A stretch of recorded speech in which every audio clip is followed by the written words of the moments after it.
Selamat pagi, Ibu dosen teman-teman. Kenalkan nama saya Daniel Awansius. Saya akan menjelaskan mengenai tabung sinar X.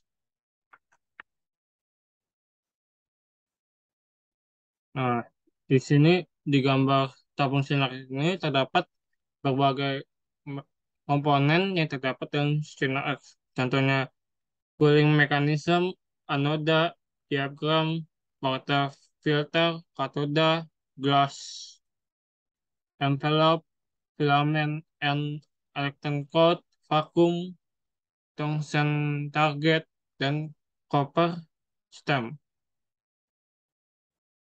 Nah, yang pertama itu ada katoda. Katoda sebagai elektron sebagai sumber elektron. Katoda adalah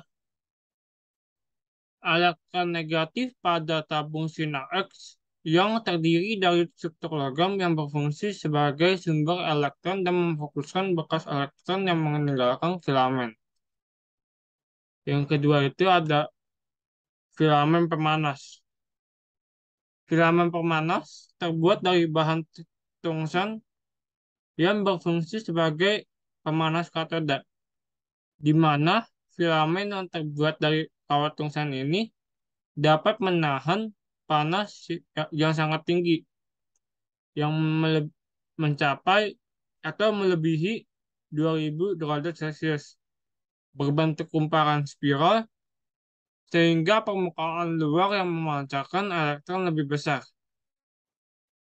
Elektron yang dipancarkan oleh filamen bermuatan negatif selanjutnya diarahkan menuju anoda. Daerah yang terkena tembakan elektron merupakan sinar X, dan daerah tersebut harus sekecil mungkin agar diperoleh gambaran radia- radiografi setajam mungkin. Kemudian ada anoda. Anoda adalah sebuah target logam elektroda yang memiliki potensial positif. Elektron-elektron menumbuk lapisan anoda membentuk suatu energi yang sebagian besar energi menjadi energi panas dengan sedikitnya mengemisikan sinar X. Nah, di anoda ini merupakan bagian positif dari tabung sinar X. Yang sudah kita ketahui bahwa potensial dalam anoda itu positif. Nah, di dalam di dalam anoda itu ada dua tipe anoda. Yang pertama itu anoda sta- stationary atau anoda diam, dan anoda berputar atau rotating anoda. Tabung sinar X mempunyai bentuk anoda diam dan anoda berputar. Bentuk sederhana dari tabung sinar X ini adalah stationary anode atau anoda diam.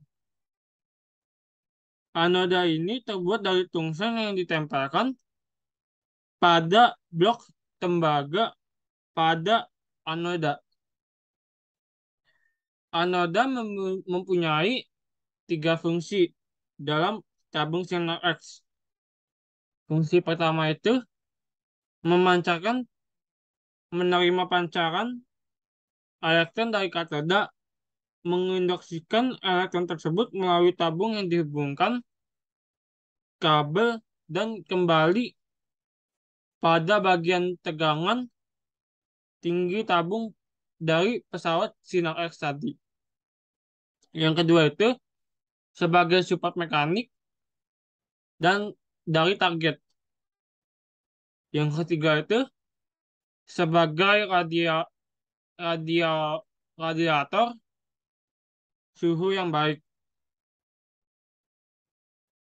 Yang selanjutnya itu ada pemisah atau filter. Nah, filter dalam tabung sinar sini memiliki fungsi, yaitu filter dalam rangkaian pembangkit sinar X ini berfungsi untuk menghilangkan panjang gelombang yang panjang dari berkas sinar X yang keluar melalui jendela tabung. Berkas sinar X setelah meninggalkan target dan keluar dari tabung, kemudian harus melalui jendela tipis dalam selubung kaca minyak. Minyak di dalam tabung dan lubang tertutup plastik dalam pelindung berlapis timbul atau yang biasa disebut jendela tabung. Selanjutnya, bagaimana sih prinsip-prinsip kerja tabung Synarex itu? Yang pertama itu arus listrik akan memanaskan filamen yang disebut itu katoda sehingga akan terjadi awan elektroda di sekitar filamen. Nah, ini disebut proses emisi termionik. Yang kedua itu ada yang selanjutnya itu tegangan di katoda negatif dan anoda positif akan menyebabkan elektron-elektron bergerak ke arah anoda. Yang selanjutnya itu ada fokus. Nah, focusing yang di dalam tabung sinar ini atau yang biasa disebut yang focusing cup ini berfungsi untuk mengarahkan pergerakan-pergerakan elektron elektron atau bekas-bekas elektron menuju target. Yang dari sini akan diarahkan ke menuju target. Nah, yang dinamakan adalah fungsi target. Yang selanjutnya, ketika bekas elektron menubur target, akan terjadi proses aktisasi pada atom. Yang selanjutnya itu bekas sinar X yang dihasilkan, yaitu sinar X karakteristik Bremsstrahlung dipancarkan keluar tabung melalui window, melalui jendela. Sekian dari penjelasan mengenai bagian-bagian dan cara kerja, prinsip kerja tabung sinar X. Terima kasih.